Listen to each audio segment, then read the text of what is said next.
हक्कसोड पत्र म्हणजे काय? तुमच्या नावावर एखादी मालमत्ता असेल किंवा तुम्ही एखाद्या मालमत्तेमध्ये हिस्सेदार असाल आणि तुमच्याकडे तुमचे नातेवाईक हक्कसोड पत्र मागत असतील, तर यातील कायदेशीर बाबी माहिती असणं आवश्यक आहे. एखाद्या मालमत्तेमध्ये सामायिक नाव असल्यास आणि त्या मालमत्तेमधून, मग ती मालमत्ता शेती असेल किंवा घर, काहीही असू शकेल, त्यामधून आपला हिस्स्यावरील मालकी हक्क सोडून देण्यासाठी हक्कसोड पत्राचा दस्त केला जातो. हक्कसोड पत्र कायदेशीररित्या परिपूर्ण बनवून घेतले तरच त्याला कायदेशीर मान्यता असते. हक्कसोड पत्र कोण तयार करू शकते? केवळ मालमत्तेचे सामायिक हिस्सेदार मालमत्तेतील त्यांचा हिस्सा सोडू शकतात. तसेच ते केवळ त्या विशिष्ट मालमत्तेच्या दुसऱ्या सहमालकाच्या हक्कात त्यांचा हक्क सोडू शकतात, इतर कोणीही नाही. मुंबई उच्च न्यायालयाचा निकाल पुरावा म्हणून न्यायालयात दुय्यम निबंधक कार्यालयात नोंदणी न केलेले हक्कसोडपत्र स्वीकार्य नाही. मुंबई उच्च न्यायालयाच्या नुकत्याच दिलेल्या निकालानुसार वारसा हक्काने मिळालेल्या मालमत्तेसाठी हक्कसोडपत्र कायद्याच्या न्यायालयात मान्य होण्यासाठी नोंदणीकृत असणं आवश्यक आहे. वारसा मिळालेल्या मालमत्तेच्या बाबतीत केवळ हक्कसोडपत्र असणं पुरेसे नाही. पुरावा म्हणून न्यायालयात मान्य होण्यासाठी हक्कसोडपत्राची सक्षम दुय्यम निबंधक कार्यालयात नोंदणी करणं आवश्यक आहे. हक्कसोडपत्रासाठी आवश्यक कागदपत्र: मालमत्तेची कायदेशीर कागदपत्र, मालमत्तेची नोंदणीकृत कागदपत्र, लेखी दस्त, सर्व सहदायकांचा तपशील. हक्कसोडपत्राच्या दस्ताची नोंदणी करणं आवश्यक आहे. नोंदणी कायदा 1098च्या कलम 17(1)(ब) नुसार स्थावर मालमत्तेबाबत एकतर हक्क निर्माण किंवा हस्तांतरित केले जाणारे दस्त नोंदणीकृत असणं आवश्यक आहे. म्हणून आवश्यक कायदेशीर प्रमाणीकरण देण्यासाठी हक्कसोडपत्राचा दस्त नोंदणीकृत असणं अनिवार्य आहे.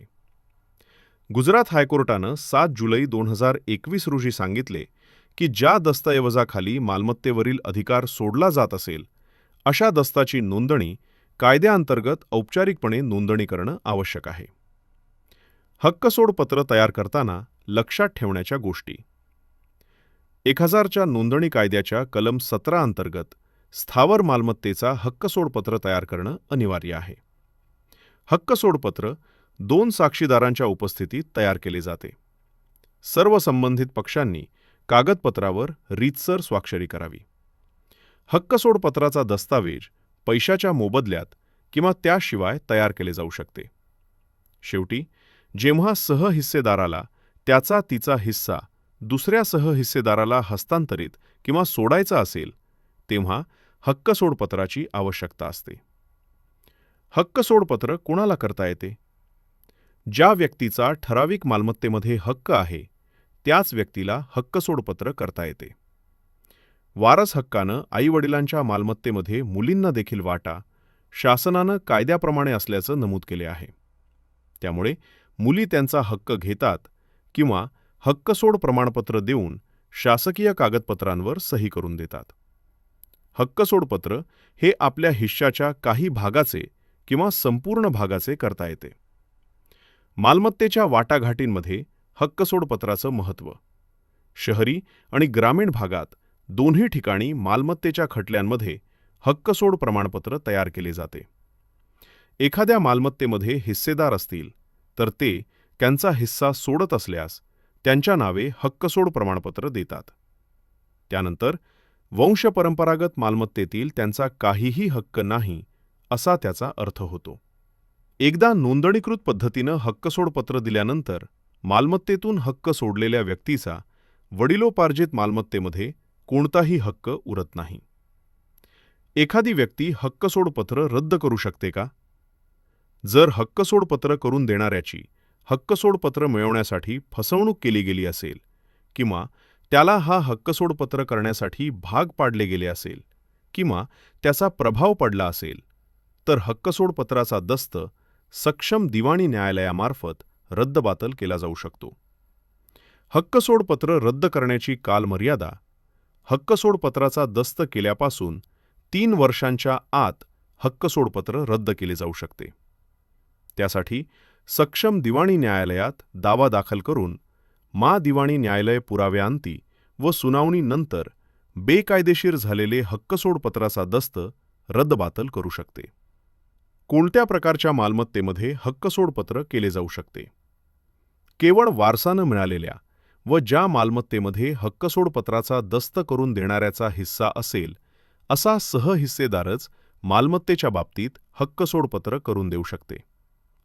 हक्कसोडपत्राच्या दस्तात कोणत्या गोष्टी नमूद करण्यात येतात? हक्कसोडपत्र नोंदणीकृत पद्धतीनं आणि कायद्यानुसार करताना त्यामध्ये काही कायदेशीर बाबींचा समावेश करण्यात येतो.